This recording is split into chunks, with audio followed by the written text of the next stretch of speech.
제가 여러분이 박수를 많이 쳐주셔서 고개를 숙여서 큰 절을 하려다 목사님께서 별넷을 부르셨다 그랬기 때문에 아주 격려까지 해드리려고 제가 거서. 목사님 어디 계시죠? 네, 네. 충성. 여러분, 오늘 이 순간 역사적인 순간입니다. 육군 대장한테 격려를 받으신 순간입니다. 여러분, 제가 포천이 고향입니다. 옛날에 제가 어렸을 때는 시외버스가 이렇게 마을마다 다녔습니다. 근데 이 시외버스가 천천히 다닙니다. 천천히. 그래서 저쪽에 저 집에 할머니가 나오실 때가 됐는데 안 나오시면 그냥 빵빵 크랙션 한번 울리고 기다렸다가 태워가지고 이렇게 오시는 마음씨 좋은 그런 기사님들이 다니셨어요. 할머니가 시장에 이렇게 갔다가 이렇게 오면서 보니까 그 기사 아저씨가 늘 너무 고마운 거예요. 그래서 여러분 혹시 아몬드라는 견과류 아시죠? 아몬드 모르시는 분 한번 손 들어보세요. 아몬드를 이렇게 한 움큼을 주시는 거예요.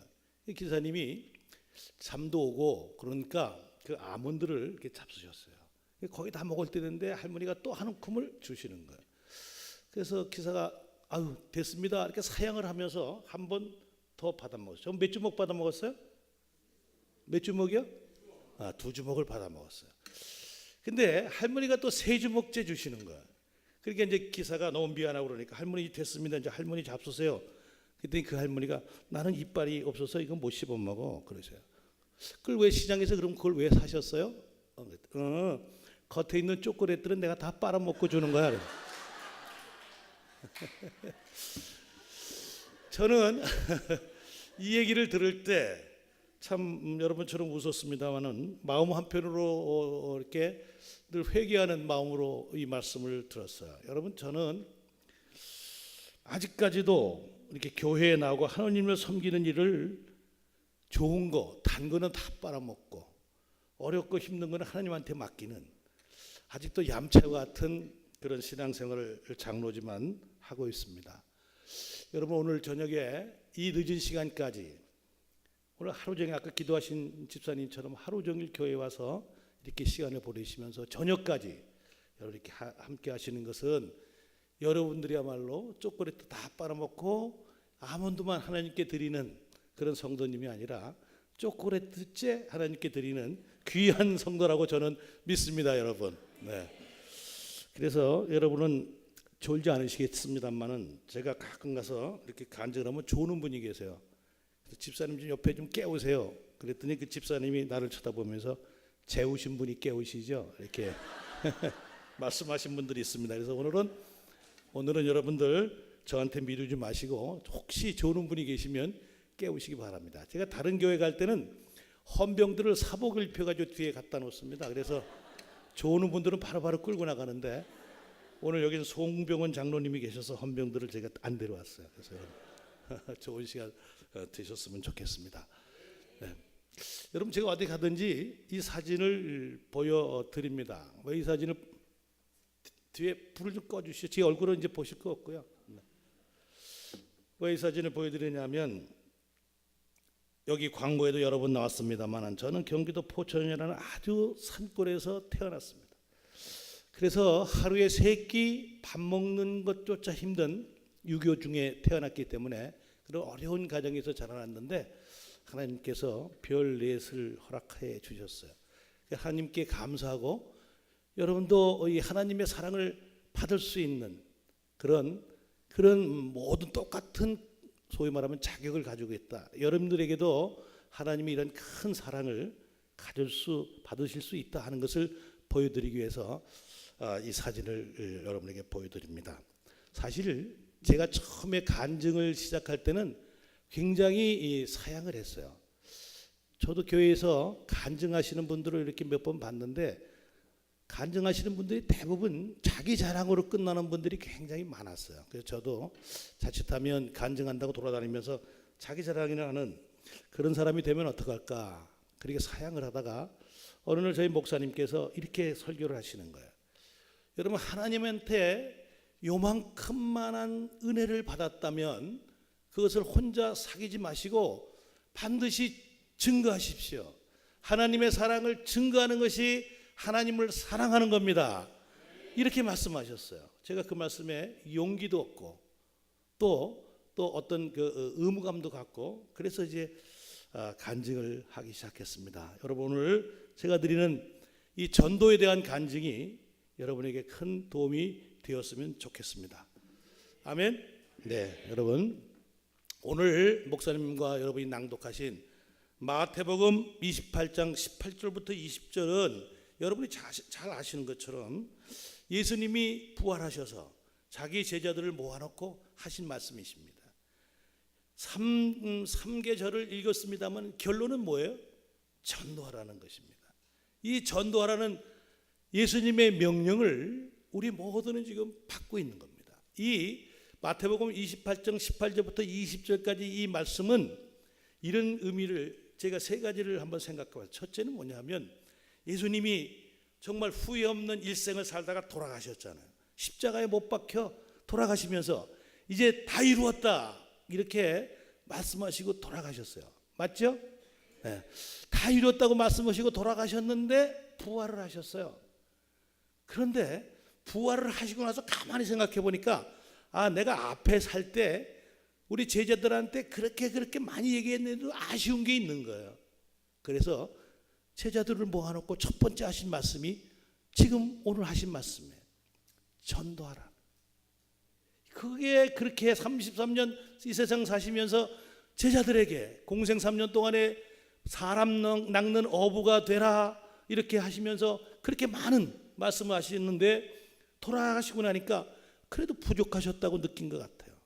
그래서 다시 살자마자 이 말씀을 제일 먼저 하셨어요. 두 번째는 이 말씀은 유언입니다. 예수님께서 이렇게 말씀하시고 이제 하늘로 승천하셨잖아요. 그러니까 어쩌면 이 말씀이 우리 인간들에게 남겨놓은 마지막 유언입니다. 여러분, 우리 부모님들이 남긴 유언은 우리가 배반할 수 없는 거예요. 우리가 부모님의 유언을 배반하는 순간 우리는 그분의 자녀가 아니라는 것을 스스로 고백하는 거죠. 유언입니다. 예수님의 유언이 전도랍니다. 우리는 이렇게 받아야 됩니다. 여러분, 오늘 아침에 제가 우연히 텔레비전을 보다가 재밌는 얘기를 하나 들었는데, 여러분, 우리 존경하는 퇴계 이황 선생이 있잖아요. 이분이 마지막 유언이 뭔지 아세요? 매화에 물을 주라. 그게 마지막 유언이었다는 거예요. 근데 그 매화는 뭐냐? 자기가 저 담양이라는 곳에서 이렇게 원림을 할 때 떠날 때 관기가 준 사랑의 표시였어요. 그걸 딴 데 가져가서 이렇게 그걸 길르다가 돌아가시면서 그 여인을 되게 사랑하셨나 봐요. 매화에 물을 주라 하고 돌아가셨다는 거예요. 그래서 저도 오늘 확인을 했는데, 여러분 혹시 1,000원짜리 지폐 갖고 계세요? 1,000원짜리. 그 지폐 보면 이쪽 이황 선생의 얼굴하고 왼쪽에 매화꽃이 그려져 있습니다. 여러분 1,000원짜리에 매화꽃 그려진 거 아셨어요? 모르셨죠? 저도 몰랐어요. 근데 오늘 보니까 그 내용을 보고 보니까 매화꽃이 그려져 있는 거예요. 그게 그 관기와 이황 선생의 스토리가 그 꽃에 있는 거예요. 그래서 그 후손들과 그 부하들이 그 매화의 꽃을 잘 줬는지 못 줬는지 모르겠습니다만은 하여튼 유언은 이렇게 큰 힘을 갖게 되는 것입니다. 제가 소위 말하면 지금으로 보면 불륜이죠. 이 불륜의 얘기를 말씀드려서 죄송합니다만은 하여튼 유언의 의미가 그런 것이 있다는 것이죠. 세 번째는 여러분 혹시 스탠딩 오더라는 말씀 들어보셨습니까? 이 말은 언제 우리나라에서 유행이 됐냐면 작년에 김정남이라는 김정은이가 저 말레이시아 공항에서 뒤에 있는 여자들이 뒤로 다가와서 얼굴을 쓱 문질러 가지고 그 독살을 할 때 샤린가스라는 것을 코에다 집어넣을 때 그 언론에서 그것은 김정은이가 김정남을 사살하라는 명령인데 그 명령은 하지 말라는 명령이 내려올 때까지는 살아있는 명령이다. 그것을 우리가 스탠딩 오다라는 표현을 썼습니다. 따지고 보면 우리 마태복음 28장 18절로부터 20절까지 하신 이 말씀은 예수님께서 전도하지 말라, 이제 전도 그만해라 하는 명령이 내려오기까지는 우리에게는 스탠딩 오다입니다. 그래서 오늘 읽은 이 마태복음 28장 18절로부터 20절로 우리가 되새기고 우리가 해야 될 일은 전도라는 것입니다. 아멘. 여러분 정말 이 가을이 아름답습니다. 여러분 어제 오늘 하늘이 얼마나 맑은지요. 정말 저는 아까 목사님 말씀하신 것처럼 고향이 포천인데요. 그 산정호수에 억새꽃 축제도 열리고 뭐 이런 거 가서 쭉 보니까 얼마나 우리나라가 아름다운지 몰라요. 근데 이 가을은 경치가 아름다운 것으로 끝나는 것이 아니라 여러분 결실의 계절입니다. 우리도 이 아름다운 가을에 전도라는 결실을 많이 맺었으면 좋겠습니다. 오늘 제 얘기를 몇 가지 하겠습니다. 저도 전도에 대해서 많은 관심을 가지고 여러 번 교회에 나오도록 얘기를 했습니다. 근데 교회를 나오지 않겠다고 얘기하는 우리 친구들이 대부분 다음과 같은 세 가지를 얘기합니다. 왜 너 교회 안 나오냐? 교회 나가자. 그러면 이 세 가지 말로 저를 탁 끊어버리는 거예요. 저의 말을 막아버리는 거예요. 첫째는 뭐냐면 너희 교회 다니는 사람들 보니까 너희들 훌륭하다고 생각하는 큰 교회 목사님들이 뭐 엉터리더라. 신문에 뭐 나오는 거 보면 뭐 어쩌고 저쩌고 해서 말이 많은데 큰 목사님들도 그런데 뭐 내가 네 말 듣고 교회 가서 뭐 큰 덕이 있겠냐 이렇게 저를 민망하게 만드는 거예요. 둘째는 교회가 대부분 배타적이라는 거예요. 자기들끼리는 친한데 외부 사람들하고는 잘 타협을 하지 않는다는 거예요.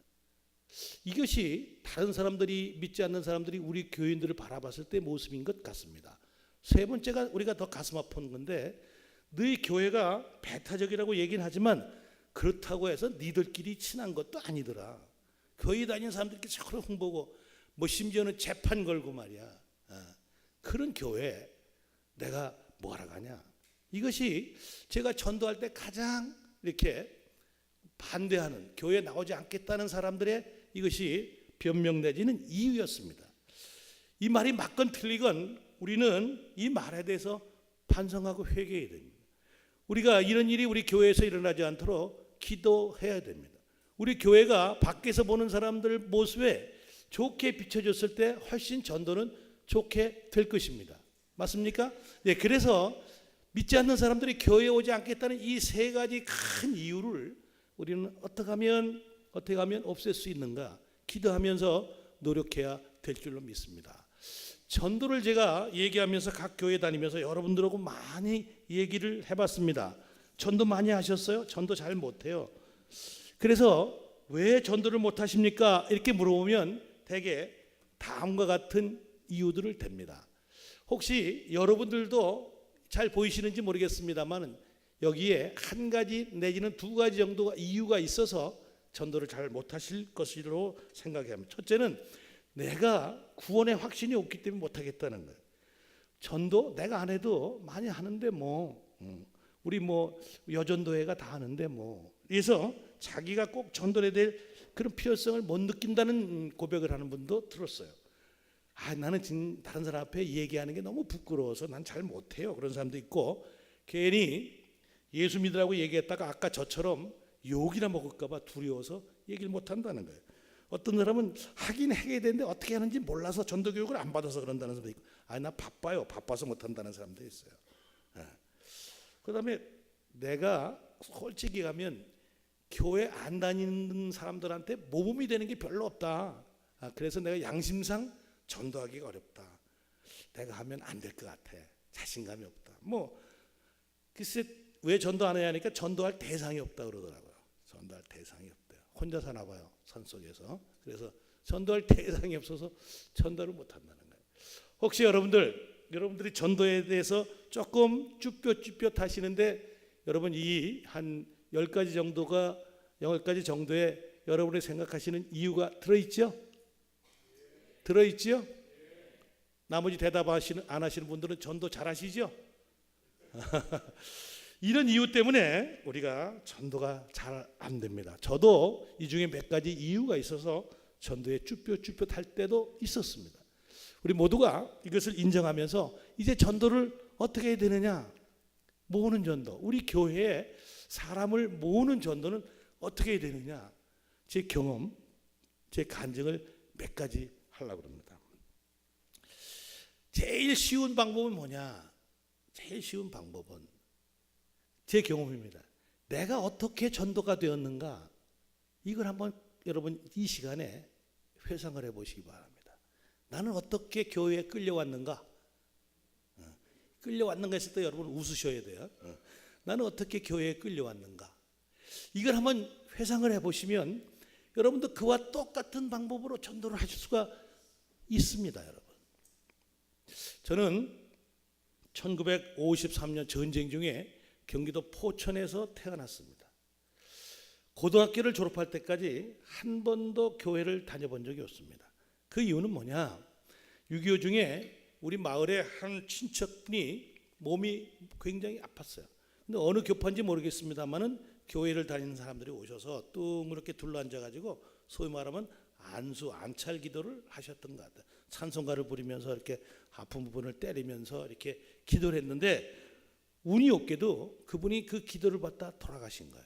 믿지 않는 사람들은 뭐라고 소문을 냈느냐 하면 예수쟁이들이 와서 사람을 때려 죽였다는 거예요. 그래서 우리 교회에서는, 우리 마을에서는 교회를 나가는 게 절대 용서가 안 되는 거예요.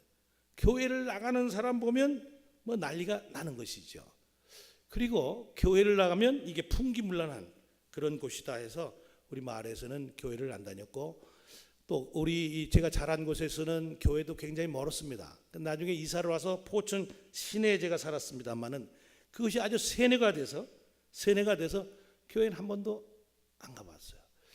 저희 때만 해도 크리스마스 때 교회에서 사탕도 주고 과자도 주고 미국에서 온 구호품 옷까지도 나눠주고 그랬는데도 저는 한 번도 그 교회를 다녀보지 못했습니다. 그러면서 저는 아까도 처음에 말씀드린 것처럼 1년 12달 하루 3끼 밥 먹는 날이 거의 없었습니다.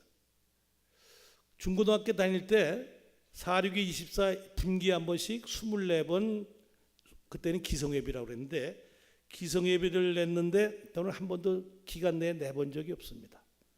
항상 미루다 퇴학시킨다 그러면 어쩔 수 없이 집에서 돈을 구해다가 갖다 주고, 그때는 이 기성예비 같은 걸 제때 내지 않으면 수업 시간에 선생님들이 보따리를 싸게 해서 가방을 싸게 해서 집으로 돈 가져오도록 쫓아보내는 그런 시절이었습니다. 그때 제가 이런 생각을 했어요. 내가 이 다음에 커서 훌륭한 사람이 돼서 우리 아들 딸에게는 학교 하나만이라도 마음 놓고 다니게 해야 되겠다, 이런 결심을 하곤 했습니다. 아마 그때 내가 하나님을 믿었으면 굉장히 그 시절을 지내는데 큰 도움이 되었을 텐데, 그때는 아까 말씀드린 것처럼 교회를 한 번도 가보지 않은 상태였기 때문에 그냥 하늘을 쳐다보면서 막연한 생각을 했었죠. 그런데 제가 어떻게 대학교를 갔느냐, 이게 내가 교회는 다니지 않았습니다만 하나님이 저에게 주신 첫 번째 은혜죠. 그 당시에는 예비고사라는 제도가 있었습니다. 그래서 예비고사를 붙어야 대학의 본 시험을 볼 수 있는 자격을 줬습니다.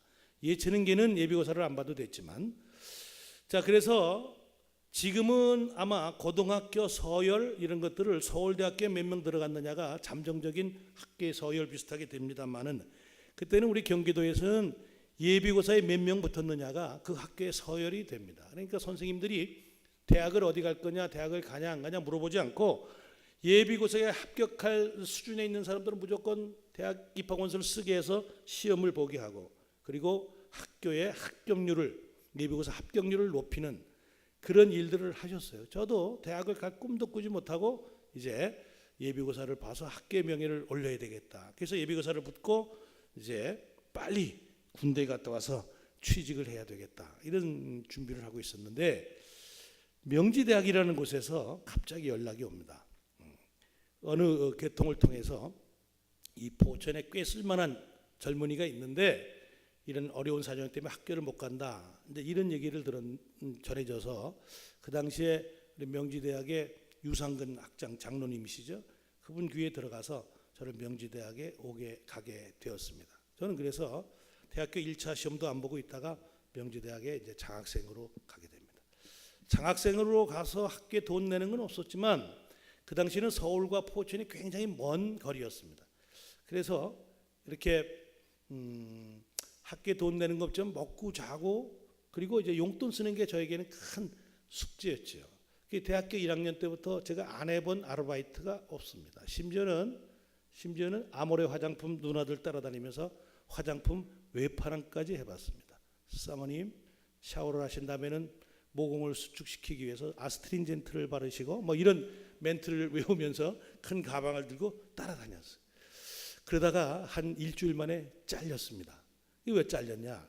그 당시에 그 화장품을 쓰는 사람 대부분이 이 화류계에 근무하는 분들이었어요. 그러니까 한 10시, 11시쯤 가방을 들고 가면 그 누나가 화장품 왔습니다. 그러면 그 화장품 쓰는 사람들이 후다닥 뛰어나왔는데 보니까 이상한 큰 총각 녀석이 있는 거예요. 근데 그분들이 자다가 뛰어나올 때는 대개 속옷바람으로 뛰어났다가 이제 저를 보고 기겁을 하고 돌아갑니다. 그리고 이제 그 화장품 저희 그 사수한테 계속 항의를 하는 거예요. 왜 남자 새끼를 데리고 다니냐? 그래가지고 이제 제가 일주일 만에 잘려본 경험도 있습니다.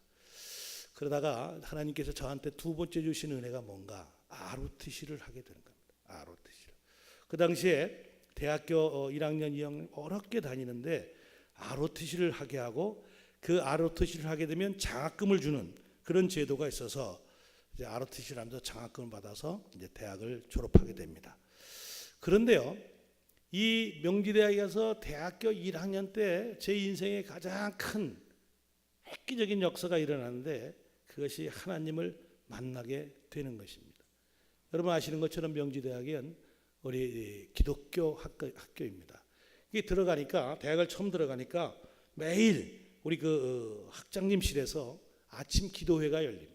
한 30분 정도 기도회를 하는데 거기에 정말 유명한 교수님들이 와서 한 15분 정도 설교를 하시는데 그게 아주 기가 막힌 설교였습니다. 그래서 어느 친구가 저에게 그 아침 기도회를 가자는 거예요. 그래서 나는 교회도 안 다니는 사람이 거기를 왜 가냐 했더니 이 친구가 나한테 이렇게 꼬시는 거예요. 이게 내가 전도 당한 방법이기 때문에 말씀드리는 거예요. 뭐라고 얘기를 하느냐? 아니야, 거기는 교회 다니는 사람들만 다니는 것이 아니고 교회를 다니지 않는 사람도 엄청나게 많이 온다. 그리고 15분 동안 그 친구가 말씀이라고 안 그리고 15분 동안 강의를 하시는데 그 강의가 진짜 엑기스다. 그걸 들어보면 정말 인생을 사는데 큰 도움이 된다. 그 친구가 가끔 저에게 밥도 사주고 잘해줬어요. 자기 집에 데려가서 맛있는 것도 이렇게 해주고. 그래서 그 친구가 하도 가자고 졸라서 또 미안하기도 하고 그래서 따라가 봤습니다. 매일 아침 8시부터 8시 반까지 그 예배를 드렸어요. 그러다가 어떤 생각이 드느냐? 이러다 나도 예수쟁이가 되겠는데? 이런 걱정이 되는 거예요. 우리 엄마 아버지가 그렇게 다니지 말라는 교회에 예수쟁이가 되겠다는 불안감이 들어서 막 이렇게 마음이 불안했는데 안 가면 안 되는 거예요. 그 말이 계속 듣고 싶은 거예요. 그래서 그 대학교 1학년 여름방학 때 제가 세례를 받고 아주 작은 교회에 이렇게 교사로 중고등학생을 가르치는 일을 시작을 했습니다. 그 작은 교회가 여러분 나중에 거기서 장관님도 나오고 저처럼 육군 대장도 나오고 아주 큰 교회 장로님도 나오는 그런 역사에 있는 교회가 된 적이 있습니다만은, 그래서 여러분 내가 어떻게 전도를 받았느냐 하는 것을 연상하시라는 거예요. 저는 지금도 이렇게 전도를 할 때 큰 부담 없이 합니다, 여러분. 이게 무책임한 얘기인지 모릅니다만은 제가 그렇게 전도를 받았기 때문에. 그래서 좋은 사람이 있으면 낚싯대를 던집니다. 낚싯대. 자, 우리 교회 한번 가보자. 우리 교회 목사님이 너무 말씀이 훌륭하시니까 한번 듣기만 해봐라. 듣기만. 교회 다니고 안 다니는 것은 나중에 판단해도 좋다. 그래서 일단 교회에 나와서 안 칩니다, 여러분. 여러분도 그렇게 한번 사기 한번 쳐보시기 바랍니다. 그거는 법의 저촉을 받지 않기 때문에 마음 놓고 사기를 치셔도 됩니다. 일단 이 자리에 앉혀놓으면 그 다음부터는 하나님과 목사님께서 책임지시는 줄로 믿습니다. 여러분 교회를 데려와야 돼요. 4인 4색 할 때 무조건 한 사람씩 데리고 오셔야 돼요. 그래서 다음부터 교회 안 나와도 좋으니 요 4인 4색 할 때만, 다음 주에는 뭐 유명한 우리 저 코미디언께서 이제 전도사가 돼서 오신다는데 되게 웃긴다, 한번 가서 들어보자 해서 여러분 이 자리에 앉혀놓으시면 됩니다. 그럼 그 다음부터 하나님과 목사님께서 책임져 주실 줄로 믿습니다. 이게 제가 하는 첫 번째 전도 방법입니다. 제가 그렇게 전도를 당했기 때문에 여러분도 그런 방법으로 전도하시면 됩니다. 내가 뭐 아는 게 있어야지, 뭐 내가 뭐 얘기했다가 쪽팔리면 어떡하냐, 뭐 이런 인간적인 생각하지 마시고 일단 한번 데려다가 이 자리에 앉혀놓으시는 것이 여러분 굉장히 중요한 전도입니다. 낚싯대를 들이오는 거예요. 낚싯대를. 두 번째는 여러분 부모 형제를 전도하셔야 됩니다. 여러분 마음속으로 내 부모 형제 중에 아직 전도하지 못한 사람이 있다. 있으실 겁니다. 우리 소강석 담임 목사님께서도 목사가 돼서 오랜 기간 동안에 걸쳐서 아버지 어머니를 전도하셨다 그러니까 아마 여러분들 중에는 처가든 친가든 아마 전도가 안 되신 분들이 계실 거예요. 저는 우리 어머니가 절에를 다니셨습니다. 제가 어렸을 때는 우리 어머니를 따라서 절에도 여러 번 가보고 그랬어요. 그리고 교회를 다니지 말라는 말씀을 많이 하셨고요. 그래서 제가 이제 대학에서 교회를 다니게 되었고 저희 어머니도 어렴풋이 제가 대학을 다니는 걸 눈치를 채신 것 같은데 이제 내가 머리가 커서 그런지 더 이상 교회를 다니지 말라는 말씀을 하지 않으시더라고요. 그래서 제가 우리 집사람을 데리고 결혼 승낙을 받으러 집에 갔는데 우리 어머니가 외아들 며느리감이 왔으니 물어보실 게 얼마나 많겠어요. 집은 어디냐, 학교는 어디 나왔느냐, 아버지 어머니 뭐 하시냐 이런 걸 물어보실 줄 알고 예상 질문 답변 다 해갔는데 우리 어머니가 갑자기 물어보시는 첫 번째 질문이 뭐냐 하면 너도 교회 다니냐? 우리 마누라한테 그걸 물어봐요. 우리 어머니가 굉장히 스트레스를 받으셨던 것 같은 거예요. 너들 교회를 다니냐? 그래서 저하고 우리 집사람이 동시에 네 그래서 네. 그래도 우리 어머니 잠깐 생각하시더니 그래 좋다. 너희들은 교회를 다녀라. 나는 절을 다니겠다. 그 대신 우리 서로 이 종교에 대해서는 더 이상 타치하지 말자. 그러신 거예요. 여러분 제가 기뻤겠어요? 안 기뻤겠어요? 무지 기뻤어요. 저는 우리 어머니가 우리 마누라 교회 다닌다고 데려가면 그것 때문에 반대하실 것 같아서 무지무지 걱정을 했는데 이렇게 신사협정을 딱 해주시니까 그냥 뭐 나중에 어떻게 될 값에 당장 마음이 놓이는 거예요. 그래서 속으로 할렐루야 하면서 왔어요. 그래서 세월이 꽤 지났습니다. 꽤 지났어요. 이제 제가 뭐 거의 장군이 될 때가 됐는데 우리 어머니는 아직도 교회를 안 다니시는 거예요. 그 저도 우리 어머니하고 신사협정 맺은 게 있으니까 교회를 다니자는 얘기를 못했어요. 교회 다니자 그러시면 반대로 네가 절로 와 이렇게 할까봐 이제 신사협정을 맺었어요. 그런데 어느 날 갑자기 저희 어머니가 쓰러지신 거예요. 뇌출혈을 쓰러져서 3년 동안 병원에 계시는 겁니다. 그래서 뇌에 물이 차면 그걸 빼내면 정신이 드시고 뇌에 다시 물이 차면 중환자실에 들어가시고 이거를 계속 반복하시는 거예요. 그때 제가 무슨 생각이 드느냐 하면 아 이제 오래 사시지 못하겠구나 그런 생각이 들게 되는 겁니다. 자 그런데 인간이 얼마나 좀 이기적이냐 하면 우리 어머니가 돌아가시겠다라는 생각이 드니까 저에게 이런 생각이 드는 거예요. 아 돌아가시면 장례식은 어떻게 하지? 장례식은 어떻게 하지? 이게 이제 피부로 와닿는 거예요. 그러니까 제가 그때 교회 안수 집사가 돼 있었고 우리 집사람은 그냥 집사였고 그런데 우리 어머니가 돌아가서 장례식장에 우리 목사님들하고 성도들이 쫙 왔는데 그 스님이 앉아서 목탁을 두드리고 있으면 이게 얼마나 이게 참 문제인가 그런 생각이 들으니까 이 머리가 번쩍 서는 거야. 번쩍 서는 거야. 그래서 우리 어머니가 정신을 차리셨다는 소식이 와서 다시 병원에 갔습니다. 그 병실 앞에서 제가 잠깐 기도했어요. 하나님, 제가 우리 어머니 전도하러 들어갑니다. 전도하러 들어간 하나님께서 힘을 주십시오. 제가 우리 어머니 전도하지 못하면 우리 어머니 돌아가셔서 장례식이 완전히 이게 엉망진창이 되어버립니다. 하나님 힘을 주십시오. 들어갔어요. 그 어머니가 오랜만에 오니까 반가워하세요. 근데 내가 그냥 눈 딱 감고 제일 먼저 얘기했냐. 어머니 이제 교회를 다니시죠? 이렇게 얘기를 했어요. 여러분 우리 어머니가 뭐라고 그러셨을 것 같아요? 아들이 다니라면 다녀야지. 첫 마디를 그렇게 답변하시는 거야. 아멘. 저는 그 말을 들으니까 온몸에 힘이 빠지는 거예요. 이야, 이렇게 마음의 준비를 다 하고 계신데 왜 내가 진작 말씀을 못했을까? 왜 진작 말씀을 못했을까? 이게 후회가 되는 거예요. 그래서 우리 어머니를 이제 뇌출혈이니까 걷지 못하시니까 휠체어에 태워가지고 우리 집 사람하고 나오고 주일날 그 교회 그 병원 1층에 그 전도사님 오셔서 예배를 드리는 거예요. 그 예배를 같이 드리면서 우리 마누라하고 그걸 후회한 거예요. 건강하셨을 때 자기 발로 걸으실 때 전도를 하였으면 우리 예배가 얼마나 행복했을까. 이제는 죽음의 날을 기다리면서 예배를 드리는 거예요. 이번 주가 마지막일까 다음 주가 마지막일까. 그래서 제가 여러분에게 간곡히 당부를 드립니다. 여러분 어쩌면 여러분의 부모님 또는 여러분의 형제들은 지금 전도당할 준비를 다 하고 계신지 몰라요. 우리 어머니처럼 여러분이 교회 다니십시다 하는 이 말 한마디를 기다리고 계실지도 모른다는 겁니다. 여러분 아멘. 그래서 오늘 여러분 가시면 제가 말씀을 좀 짧게 해서 12시 안에는 끝내드릴 겁니다. 일찍 가셔서 집에 고향에 계신 부모님들 잘 안 믿는 형제들이 계시면 전화라도 한번 해보시기를 바랍니다. 기도하시고 전화 한번 해보세요. 그러면 태도가 확실히 달라져 있으실 겁니다. 우리 어머니가 그러더라니까요. 아들이 다니라면 다녀야지. 첫마디가 왜 다녀야 되느냐 따지지 않고 그러시는 거예요. 여러분 가까운 사람부터 우리 어머니 장례식을 어떻게 치룰까 이걸 생각하니까 용기가 나는 거야.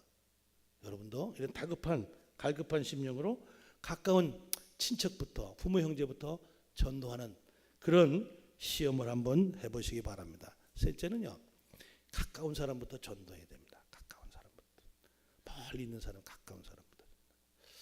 제가 이군에서 군사령관을 할 때 여러분 지금 우리 합동의 총회장 하시는 이승희 목사님이 계십니다. 반야월 교회 거기 심호하시는데 제가 이제 군사령관으로 가끔 다른 교회에서 간증을 한다 그러니까 한 번은 자기 교회에 와서 철야 예배 때 간증을 길게 하라고 그래요.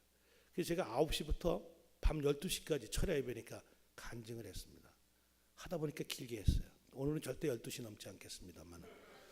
그래서 이제 그 12시는 새벽에 부대로 들어오는데 제 앞에 소령인 전속부관이 탔습니다. 그 전속부관이 타가지고 같이 이렇게 쭉 오는데 중간쯤 오니까 이 녀석이 뒤를 휙 돌아보면서 저에게 이렇게 얘기하는 겁니다. 사령관님, 저도 교회를 다니겠습니다. 제 간증을 3시간 동안 간증을 같이 듣고 거기서 자기 마음의 변화가 와서 이제 저도 교회를 다니겠습니다. 여러분 제가 한 3시간 4시간 이렇게 쭉 간증하면서 몸이 굉장히 피곤했었는데 그 말씀 하나 들으니까 얼마나 행복한지 모르겠어요. 그래서 그래 교회를 이번 주에 교회를 와라.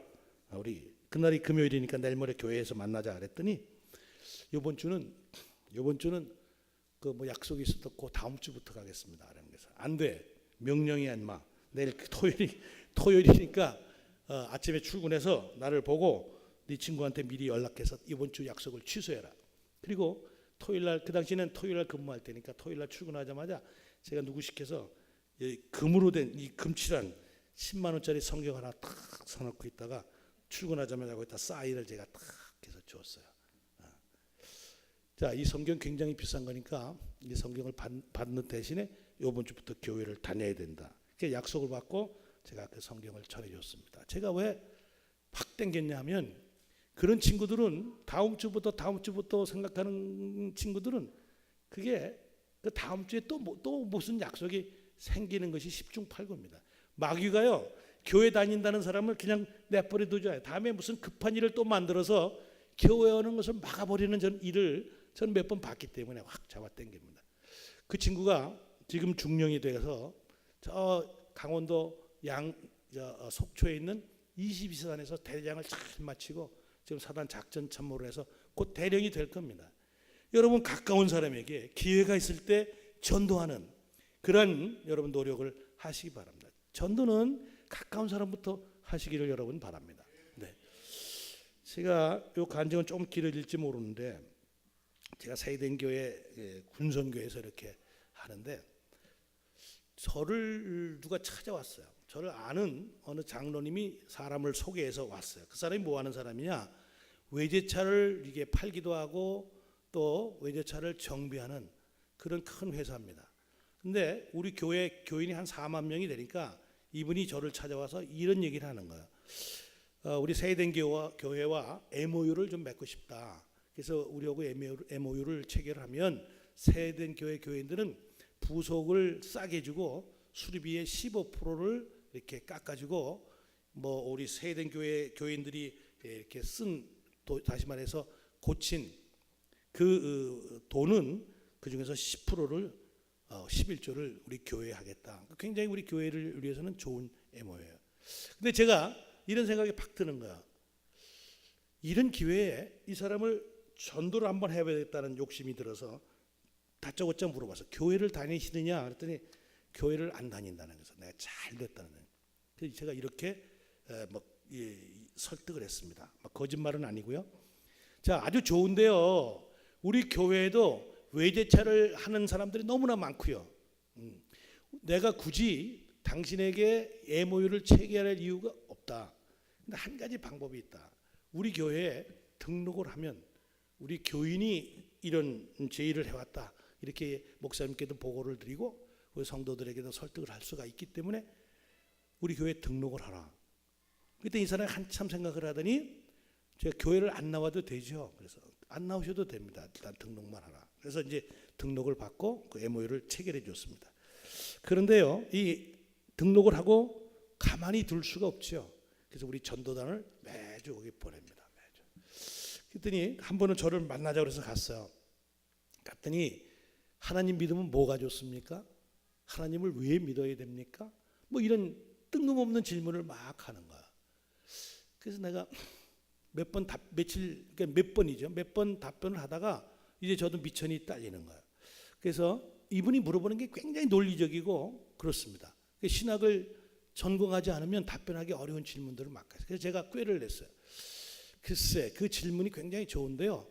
저보다도 우리 교회에 그 교구를 담당하시는 젊은 목사님들이 많으시니까 그 목사님들한테 한번 물어보시죠. 우리 교회 한번 오시면 어떻겠습니까? 자, 이렇게 얘기를 했더니 그 뺀질뺀질하던 그분이 교회를 다니겠다는 거예요. 교회에 나오겠다는 거예요. 아멘? 네. 얼마나 뺀들거렸는지 몰라요. 그래서 교회를 나오겠다고 그러더니 약속을 하면서 자기에 대한 간증을 합니다. 자기는 28년째 자기 장모님으로부터 전도를 받고 있대요. 지금 28년째. 무슨 얘기냐? 자기가 28년 전에 결혼을 했는데 아주 예수를 잘 믿는 처녀와 이제 연애를 해서 결혼을 하게 됩니다. 근데 이 사람이 집이 안동이에요. 그러니까 시집에서 교회 다니는 며느리를 받을 수 없다. 우리는 종갓집이기 때문에 제사를 1년에 몇 번씩 지내야 되니까 안 받겠다는 거예요. 그래서 이 결혼이 깨질 판이었습니다. 그런데 그 장모님이 교회 권사님이신데 이렇게 꾀를 한번 낸 거예요. 지가 아무리 그래도 결혼하면 여자를 따라오게 돼 있으니 또 내가 전도를 할 테니 그럼 결혼을 일단 하자. 그래서 시댁에서 원하는 조건으로 결혼을 했습니다. 일단 제사도 지나고 뭐 이렇게. 그리고 그 장모님 결혼하자마자 이 사위를 엄청나게 강도 높게 전도를 했어요. 근데 이 사위가 그때마다 뭐라고 했느냐? 장모님이 설명하시는 거하고 내가 납득이 안 됩니다. 제가 교회를 다니려면 장모님이 저를 충분히 납득을 시켜야 저는 교회를 다닐 수 있습니다. 하고 저한테 했던 식으로 계속 아주 뺀들뺀들한 질문만 계속 해대는 거예요. 할머니가 그 삼성의 이사까지 지낸 젊은 사위를 이렇게 설득하지 못했습니다. 그러다가 이제 우리 교회에 와서 저를 만나서 교회를 다니게 된 겁니다. 28년.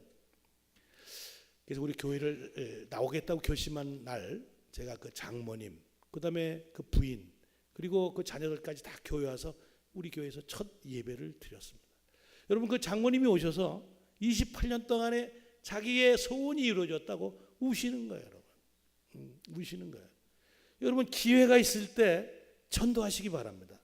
무슨 기회가 나한테 오면 그냥 넘기지 마시고 이것이 혹시 하나님께서 나에게 전도할 기회를 주신 것 아닌가 이렇게 한번 생각해 보시고 전도를 하시기를 바랍니다.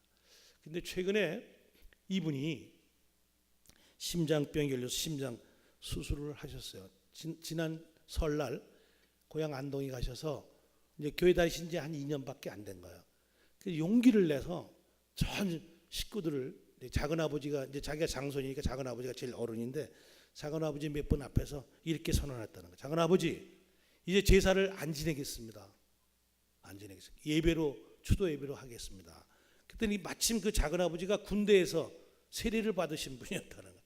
그러니까 나도 세례 받은 적 있어. 그러니까 네가 알아서 해라. 이렇게 허락을 하셨는데 이분이 갑자기 심장이 이렇게 정맥하고 동맥이 이렇게 통하는, 빵꾸가 나서 통하는 그런 병이 걸려서 이제 그 수술을 하게 됩니다. 근데 이 양반 고백이 나한테 전화를 해서 장로님, 마귀가 가만히 있지 않는 것 같아요. 내가 제사를 지나지 않겠다고 선언한 순간에 이런 병이 오는 거 봐서 기도를 더 세게 해야 될 것 같습니다. 그래서 우리 군성교부가 매주 모여서 이분을 위해서 기도를 했습니다. 이제 심장을 밖으로 꺼내서 그 빵꾸난 데를 떼어가지고 다시 심장을 집어넣어가지고 뛰게 하는 거니까 한번 사람을 죽였다 살리는 그런 수술인데, 그 깨어나면서 하나님밖에 없습니다 하고 고백하는 것을 이제 부인이 듣고 저희들에게 전한 게 있습니다. 여러분, 저는 이분이 지금 교회 아주 열심히 나와서 우리 군성교에서 큰 일을 하시는데 이 전도한 사람으로서 얼마나 보람을 느끼는지 모르겠어요. 기회 있을 때 여러분 전도하시기 바랍니다. 여러분, 전도는 경쟁심을 해야 됩니다. 거룩한 경쟁심. 김 집사가 2명 했으면 에이씨 나도 2명, 1명 플러스 3명 해야 되겠다. 이런 욕심을 갖는 것도 전도에 큰 도움이 된다고 저는 믿습니다. 우리 세된 교회에서는 이렇게 전반기 후반기 전도대회를 합니다. 그런데 작년 가을에요, 전도대회를 하는데 상품이 뭐냐, 1등 상품이 김치 냉장고를 주는 거예요. 근데 그 김치 냉장고를 보는 순간에 제가 욕심이 싹 드는 겁니다. 이 김치 냉장고를 타가지고 뭐 하느냐, 우리 세된 교회 군선교부가 군인교회를 2개 섬기는데 그 어느 한 교회를 이 김치 냉장고를 갖다 주면 좋겠다. 그래서 제가 탁 결심을 하고 하나님 아버지 김치 냉장고를 타게 하여 주시옵소서 기도하고 열심히 기도했습니다. 그래서 한 3개월 동안에 몇 명을 전도했느냐, 12명을 전도했습니다. 그것도 아르투시 장교들, 후보생들을 12명을 전도. 많이 했어요? 적게 했어요? 저도 엄청나게 많이 했어요. 그래가지고 딱 끝났는데 제가 몇 등이냐면 38등이에요. 38등. 38등. 우리 교회는요 100명 200명 전도하시는 분들이 있어요. 자기 회사 직원들 몽땅 갖다 전도합니다. 그런데 남자 중에서는 제가 몇 등이냐면 남자 중에서는 2등이에요. 이 남자들이 전도를 잘 안 한다니까요. 제가 12명하고 2등을 해요. 그래서 그 전도 100등까지 모아가지고 목사님이 이렇게 밥 사주시는데 제가 38등, 장로 중에서는 1등. 그래가지고 저쪽 구석에 앉아서 이 밥 얻어 먹는 사진입니다, 여러분. 여러분, 우리 늘사랑 교회에도 여러분 모두가 선의의 경쟁자가 돼서 내가 한 사람이라도 더 다른 사람보다 경쟁해야 되겠다, 전도해야 되겠다, 이런 거룩한 욕심을 가지고 전도에 매진하시기를 바랍니다. 아멘. 꼭 그렇게 하시기 바랍니다, 여러분. 여러분 혹시 뭐 또 마음의 부담이 더 아멘도 못 하시는 분들은 참 여러분 크게 한번 아멘 해 주십시오. 아멘. 전도해야 됩니다. 하나님이 우리한테 주신 명령이라니까요. 우리가 살아서 숨 쉬는 순간까지, 숨이 멎는 순간까지 우리가 해야 될 일은 전도입니다. 스탠딩 오더예요. 예수님이 다시 오셔서 야 이제 전도 끝, 그만, 하늘나라 식구가 마감됐어, 그만 할 때까지 우리는 전도해야 될 줄로 믿습니다. 여러분, 그래서 이제 다시 이제 5월 후반기에 제가 전도에 한번 도전하려고 합니다. 자, 이제 제가 몇 가지 제 경험을, 전도를 이렇게 했다 하는 말씀을 드립니다. 그 외에 뭐 여러 가지 있습니다만은 대표적인 사례를 제가 몇 개 했습니다. 여러분들도 제가 한 전도에 대해서 좀 은혜가 됐으면 나도 저렇게 해야 되겠다 하는 은혜가 됐으면 좋겠습니다. 여러분, 그런 유의 전도가 있습니까? 우선 여러분이 전도 받으신 대로 제일 먼저 한번 전도해 보시기 바랍니다. 제가 오늘 두 번째로 여러분에게 전도하는 방법은 밖에서 사람들을 데려오는 것이 모으는 전도라고 그러면 이제 지키는 전도를 해야 된다는 것이죠. 지키는 전도. 다시 말하면 우리 교회에 사람들이 옵니다. 전도가 돼서 와요. 아까 말씀드린 것처럼 전도가 돼서 오면 그때부터는 하나님과 우리 목사님이 책임을 지시는 것이지만 우리가 공동적으로 해야 될 일이 있습니다. 그것을 제가 지금부터 말씀을 드리려고 합니다. 여러분, 우리가 밖에서 고기를 잡아오듯이 수많은 사람들을 전도해 오는데 우리 교회에 왔다가 떠나는 사람들이 만만치 않다는 거야.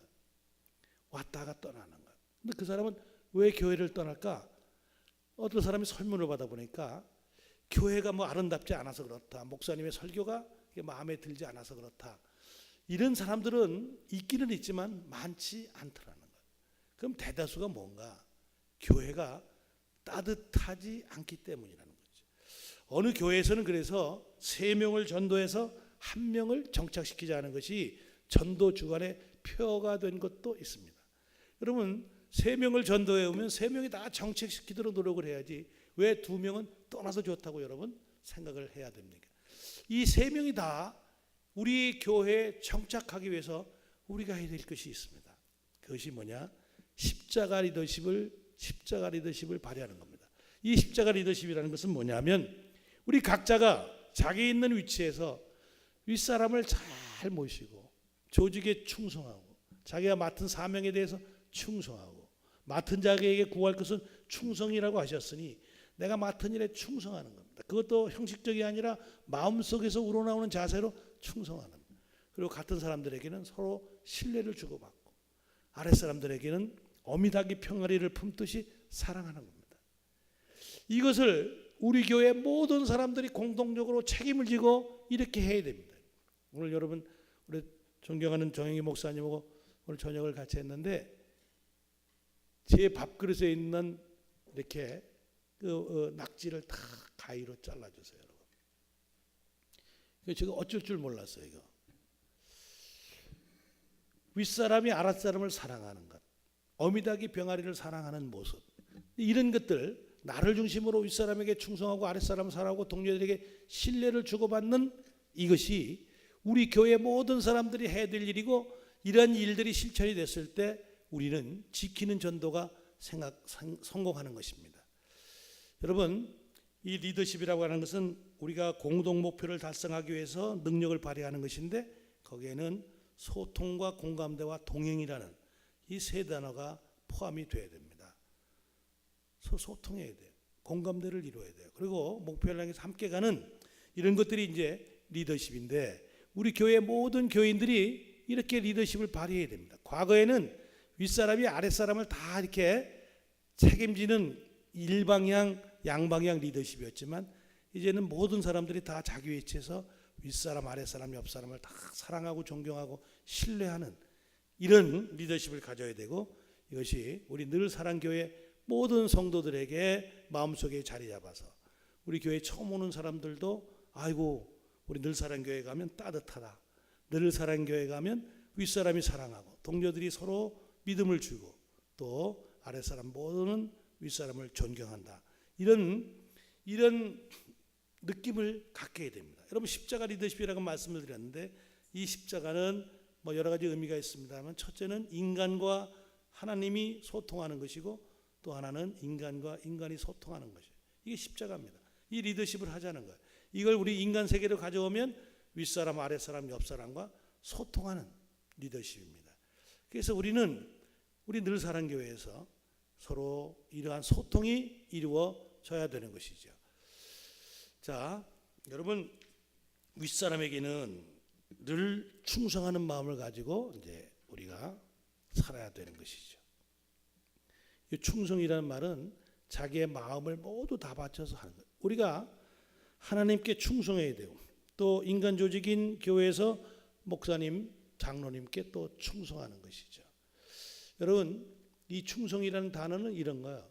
물레방아를 비유해 보면 저 물레방아는 돌아가야 일을 합니다.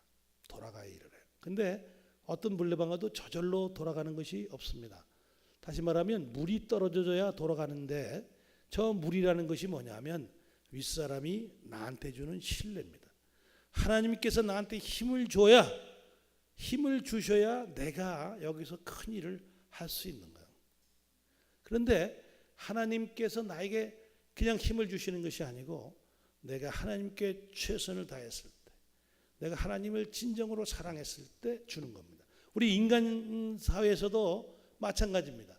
윗사람이 나를 무조건 사랑하는 것이 아니라, 내가 윗사람에게 최선을 다했을 때 윗사람이 나에게 사랑을 주는 것이라고 우리는 믿어야 됩니다. 저는 이제 아들도 있고 딸도 있는데 둘밖에 안 되는데도 서열을 매기라면 누가 1등 누가 2등 이렇게 서열을 매길 수 있더라고요.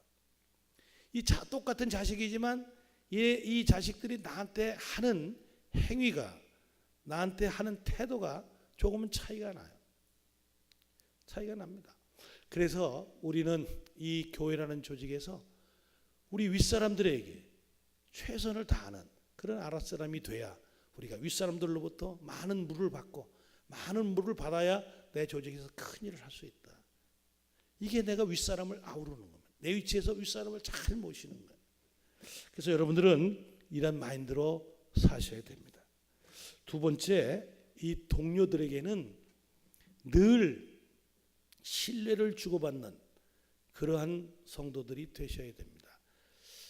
아까 물레방아 그림으로 윗사람한테 내가 어떻게 해야 되느냐 하는 말씀을 간단하게 말씀드렸습니다만은 동료들에게는 항상 기러기 비행 원리를 생각하시라는 거예요. 여러분, 저 기러기 앞에 가는 기러기는 무척 공기의 저항을 뚫기 때문에 힘들게 날아갑니다. 그런데 뒤따라오는 기러기들은 좀 쉽게, 어떤 경우에는 27%의 힘만 쓰면서 날아간다는 것이죠. 그런데 뒤에 따라오는 기러기들은 쉽게 날아간다고 해서 즐기는 것이 아니라 끼룩끼룩 이렇게 응원을 하고 또 기회가 되면 교대한다는 거예요. 여러분, 텔레비전에서 지난번에도 이거 몇 번 방영을 하던데요. 기러기가 날아가다가 한 마리가 병이 들어서 내려앉으면 두 마리가 내려앉아서 같이 치료를 해주고, 그리고 다시 날아갈 때 본대하고 합류할 때는 앞에서 한 마리가 공기의 저항을 뚫어주고 뒤따르는 기러기가 응원해주고, 이렇게 해서 세 마리가 같이 날라서 저 본대에 합류한다는 것이죠. 우리 교회에 보면 날아가다가 추락하는, 땅으로 내려앉는 기러기들이 엄청 많은 거야. 이럴 때 우리가 못 본 척하면 안 됩니다. 같이 용기를 주고, 우리가 돈이 없으면 같이 손잡고 기도라도 해주고, 이런 모습을 보였을 때 새로 오는 성도들이 따뜻한 정을 느끼는 겁니다.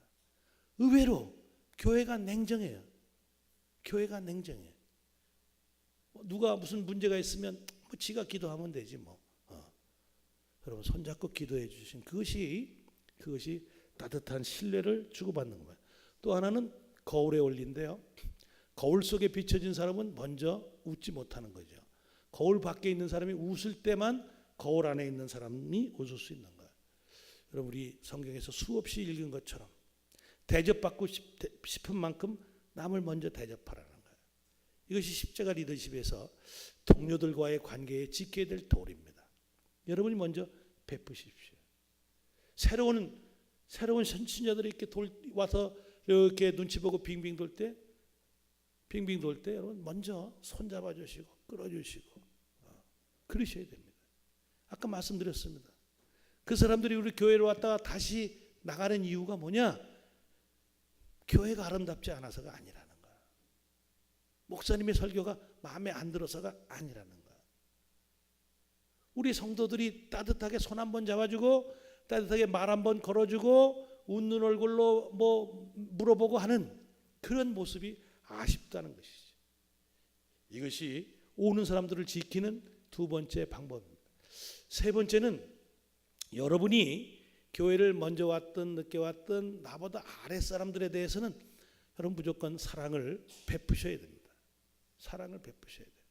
저는 소위가 돼서 쭉 군사생활 37년 하면서 늘 숙제가 내가 상관으로서, 내가 소대장으로서 어떻게 부하들을 잘 이끌면 될까? 이것이 늘 고민이었습니다.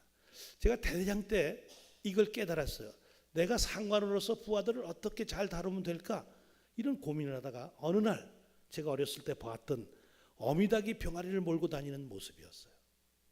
그걸 보니까, 그걸 생각이 딱 나니까 윗사람이 아랫사람들에게 해야 될 도리가 간단하다. 어미닭이 병아리를 몰고 다니는 그때의 모습을 그대로 하면 되겠다. 이런 생각을 해서 제가 우리 이 간부들에게 부하는 이렇게 다스려라 하는 얘기를 늘 강조했습니다. 어미닭이 병아리를 이렇게 키우는 모습을 보니까 제가 봤을 때 크게 5가지 모습이 보이더라고요. 첫째는 뭐냐면 인내하는 겁니다. 인내. 병아리를 여러분 까는데 어미닭이 얼마나 품고 앉아 있어야 되는지 아시죠? 얼마? 21일이면 3주 동안 품는 거야. 근데 이 3주 동안 제가 어렸을 때 보니까 어미닭이 병아리를 알을 품고 나와서 뭐 주워 먹고 다니는 꼴을 못 봤어요. 나와서 겨우 똥이나 한번 찍 싸고 들어가서 다시 알을 굴리는 거예요. 어느 닭은 자기 가슴과 배에 있는 털을 다 뽑는다는 겁니다. 왜 그러냐? 자기 체온을 알에다가 직접 전달하기 위해서 그렇게 한다는 거예요. 제가 어디서 이런 강의를 했더니 국민 녀석 하나가 그러면 그럼 어미닭이 뭐뭐의 원조네요 그러더라고요. 여러분 웃지 못하시는 거 보니까 모르시면 그냥 넘어가겠습니다. 병아리를 까고 나오는 3주 만에 나오는 어미닭을 탁 잡아서 몸무게를 과학자들이 재보니까 자기 몸무게의 3분의 1이 빠져 있더라는 거야. 그만큼 인내와 희생을 치르는 거예요. 여러분 혹시 다이어트 하시려면 애꿎게 밥 굶지 마시고 침대 밑에다 달걀 30개만 깔아놓고 3주를 한번 지내보시길 바랍니다. 3분의 1이 빠진다는 거예요. 어미닭이 두 번째 병아리를 어떻게 사랑하는가 봤더니 병아리가 돼서 알을 깨고 나와야 되는데 이게 자기 힘이 없어서 못 깹니다. 그래서 안에서 톡톡 소리를 내면 밖에서 어미닭이 그걸 깨트려 주는 거예요. 이걸 우리는 안과 밖에서 힘을 합쳐서 어떤 일을 해냈다. 줄탁동시 이거예요. 여러분 우리가 자녀를 키울 때 어떤 위치에 서게 하는 것, 또 새로운 입장에 서게 하는 이것이 이제 줄탁동시죠. 우리가 부하들을 키울 때도 이렇게 줄탁동시 손잡아줄 땐 손잡아주고 혼자 걸어가게 할 때는 혼자 걸어가게 하는 그런 관심과 사랑을 가져야 된다는 것이죠. 세 번째 사랑을 제가 쭉 보니까 양육이라는 한문으로 쓰면 기를 양자 가르칠 육자입니다. 이게 어미닭이 병아리를 키우는데 이걸 철저히 적용하더라고요. 여러분 어미닭이 병아리를 몰고 다니면서 두 가지 특이한 행동을 하나요. 하나는 뭐냐면 뒷발질을 계속해서 땅을 파줘요. 왜 땅을 파줄까요? 군인 한 놈이 그러더라고요. 병아리 넘어질까 봐 평탄 작업해 주는 게 아닙니까? 그래서 땅을 판다니까. 땅을 왜 파줄까요? 먹이에요, 먹이. 땅 속에 있는 고운 먹이를 찾게 해주는 것이죠. 이게 사랑이죠. 근데 이런 장면 보신 분들은 거의 없을 거예요. 어미닭이 갑자기 병아리를 콱 쪼가지고 깜짝 놀라게 만들어요. 왜 그럴까요? 그 이유는 어미닭이 갑자기 우울증이 심해서 그런 게 아니고요. 심심해서 장난 놀자 그런 것도 아니고요. 왜 쪼는가? 먹어서는 안 될 먹이를 먹기 때문에 팍 쪼는 거야. 뱉으라고. 그걸 그냥 놔두면 이 병아리는 죽거나 병들어요. 어미닭이 병들면, 병아리가 병들면, 닭이 병들면 나타나는 증상은 뭐죠? 조라예요, 조라. 그래서 우리 교회 와서도 조시는 분들은 닭병을 한번 의심해 봐야 됩니다. 조는 거야. 그러니까 먹지 못하게 콱 쪼는 게 사랑이라는 것이죠. 그래서 우리 옛날에 우리 어른들은 집에다 회초리를 해놓고 잘못하면 종아리 친 것이 사랑이라는 거예요. 사랑의 매가 사실은 맞는 거죠. 옳은 겁니다, 여러분. 근데 지금 뭐 조금만 건들면, 특히 군대에서도 조금만 건들면 전화해서 엄마 누가 나 때렸어 이렇게 이르는 그런 세대가 됐습니다만은 이제 기르고 가르치는 게 어미닭이 병아리한테 베푸는 사랑이라는 거예요. 네 번째는 이런 장면을 많이 보셨죠? 큰 새가 나타나면 날개에 쫙 펴가지고 감춰주는 거예요. 이게 보호입니다, 보호. 우리는 부하들을 보호해야 돼요. 아랫사람들을 보호해야 됩니다. 자녀들을 보호해야 되죠. 이게 사랑입니다, 여러분. 다섯 번째는 자기 품을 떠나는 저 병아리에 대해서 시선을 떼지 않는 거예요. 저게 뭐냐? 관심이라는 관심. 우리 병사들이, 부하들이 휴가를 갔다. 내 눈에 보이지 않더라도, 지금 당장 내 눈에 보이지 않더라도 그걸 잊어먹지 않고 늘 연상하면서 걱정해 주는 거. 그게 이제 관심이죠. 이게 병아리의 다섯 가지 사랑입니다. 요즘에 우리 장로님들 같은 경우에 어디 출장 같은 거 가시면 여보 나 다녀올게 이렇게 인사하시면 대부분의 권사님들이 잘 다녀오세요 이렇게 인사하시는 분이 있고 어떤 분은 엘리베이터까지 이렇게 탁 나오시는 분이 있을 겁니다. 그죠? 근데 별로 없을 것 같은데. 그런데 엘리베이터까지 나오시고 안 나오시기 중에 대답만 해도 그건 관심이 있는 거야. 근데 갔다 오든지 말든지 별로 신경하시는 분은 사랑이 식은 겁니다. 관심이 없는 거야. 관심이 여러분 사랑이라는 거 여러분 잊지 마시기 바랍니다. 이렇게 아랫사람도 사랑하는 거예요. 우리 새로운 신자들을 이렇게 사랑하는 거야. 따뜻함을 느끼게 해주는 게 우리 지키는 전도인 줄로 믿습니다. 여러분 이렇게 지켜야 됩니다. 이 지키는 전도 우리가 더 중요합니다. 모으는 전도도 중요한데 이 지키는 전도를 우리가 왜 해야 되느냐, 모으는 전도는 또 왜 해야 되느냐, 이 상하좌우를 아우르는 이 리더십을요, 여러분이 직장에서 한번 실천해 보십시오. 여러분 윗사람을 잘 모시고요, 아랫사람을 사랑하고요, 동료들에게 서로 잘 이렇게 의리를 주고받는 그런 모습으로 여러분 직장 생활을 해 보십시오. 여러분이 사장님이면 사장님으로서 이 상하좌우를 아우르는 리더십을 실천해 보십시오. 그럼 뭐가 되느냐? 자연히 전도가 됩니다. 김 계장, 너도 교회를 다니자.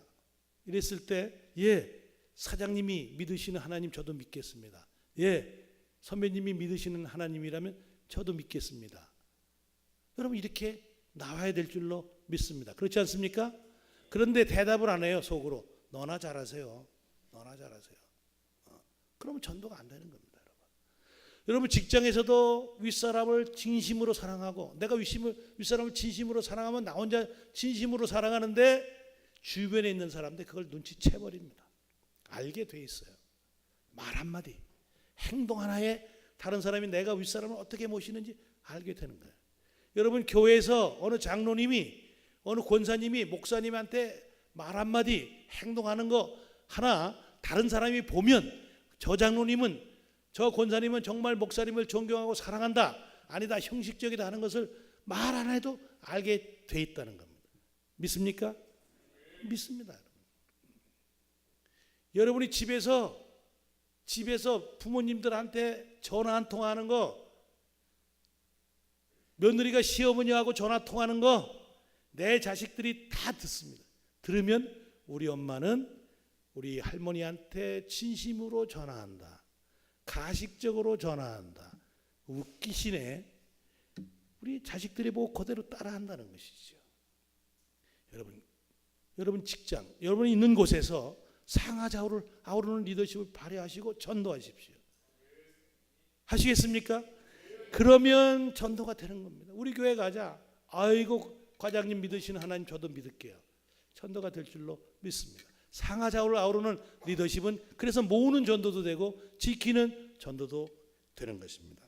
여러분 저는 우리 손병원 장님, 정영기 목사님하고 우리 합동교단에서 자주 만나서 여러 가지 말씀도 나눕니다만은, 여러분 우리 교회가, 우리 한국교회가 지금 위기에 처해 있습니다. 그것은 뭐냐면 이제 모든 그 집단 전도, 다시 말하면 학교나 특히 대학교 같은 데서는 거의 전도가 안 됩니다. 옛날 미션 시크릿을 해가지고 뭐 성경을 가르치면서 목사님이 설교하고 하던 것들이 이제는 거의 제도적으로 할 수 없는 처지에 왔습니다. 이제 마지막 남은 게 어디냐? 어디겠어요? 집단으로 전도하는 마지막 곳, 그것이 우리 군인교회밖에 없습니다. 군대밖에 없습니다. 그래서 저는 세대교회에서 군선교 위원장을 하면서 매주 2개의 교회를 섬깁니다. 그래서 집사님 한 분 또는 권사님 한 분, 남자 여자 하나, 또 예쁜 대학생들 5명 간식을 가지고 그 군인교회 가서 예배드리고 양육해주고 그리고 돌아옵니다. 간식을 좋은 거 가지고 가면요, 그리고 예쁜 여학생들이 가면요, 인원이 팍팍 늘어나요. 이 우리 한국교회 마지막입니다. 여러분 우리 담임 목사님께 여러분 설교해 드리실지 모르겠습니다만은 지금 우리 한국교회는 동성애 문제라든지 이슬람 문제라든지 또 무조건 교회를 싫어하는 사람들, 이런 사람들이 이렇게 우리 기독교를 공격하고 있죠. 삼각파도가 선원들한테는 제일 무서운 파도입니다. 이 파도가 쳐오면 어디로 피할 것이 없기 때문이라는 것이죠. 그래서 우리 한국교회가 이 삼각파도를 넘기 위해서는 뭘 해야 되느냐? 전도입니다. 전도. 그래서 저는 군선교가 우리 대한민국 교회의 생태계를 회복하는, 생태계를 지키는 그런 마지막 기회라고 생각하고 열심히 하고 있습니다. 그래서 아까 담임 목사님께 잠깐 소개해 주신 대로 저는 이 십자가 리더십을 자격증화했습니다. 그래서 군부대 간부들에게 이 십자가 리더십을 갖도록 합니다. 근데 이제 교회에 십자가 리더십 하면 교회를 다니지 않은 지휘관들이 못 들어오게 하니까 사방향 리더십 이렇게 말을 바꿔서 이 자격증을 만들었습니다. 그리고 이 자격증을 강의하는 모든 내용들이 성경입니다. 성경에 있는 내용들을 가지고 강의를 해서 이 자격증을 받게 합니다. 이제 우리도 지혜롭게 접근할 때가 왔기 때문에 그렇습니다. 여러분, 결론적으로 말씀드리면 우리의 이제 사명, 우리가 하나님께 예수님께 받은 이 큰 사명은 전도하는 일입니다. 가을 전도하기 딱 좋은 계절입니다. 열매 맺기 딱 좋은 계절입니다. 여러분, 이 가을에 나는 최소한 한 사람 이상 전도하겠다 하는 결심을 여러분 이 순간 해 주셨으면 감사하겠습니다. 그렇게 해 주시겠습니까? 뒤에서 대답 안 하시는데요. 여러분, 아까 제가 말씀드린 그것처럼 하여튼 던지십시오. 그러면 여러분, 교회 다니자 그래가지고 나 싫어, 그 소리 듣는 게 뭐가 그렇게 겁납니까? 그게 뭐 이렇게 쪽팔립니까? 여러분, 기다리는 사람이 있다는, 우리 어머니처럼 기다리다가 정말 잘못하면 전도 못하고 돌아가실 뻔했잖아요. 여러분, 생명을 살리는, 우리가 예수님으로 받은 지상의 명령을 실천하는 이런 전대를 이 가을에 꼭 해주시면 좋겠습니다. 여러분, 건강하시고요. 정말 아름답고 사랑이 넘치는 이 교회에 다니시는 여러분 모두 축복합니다. 감사합니다. 고맙습니다.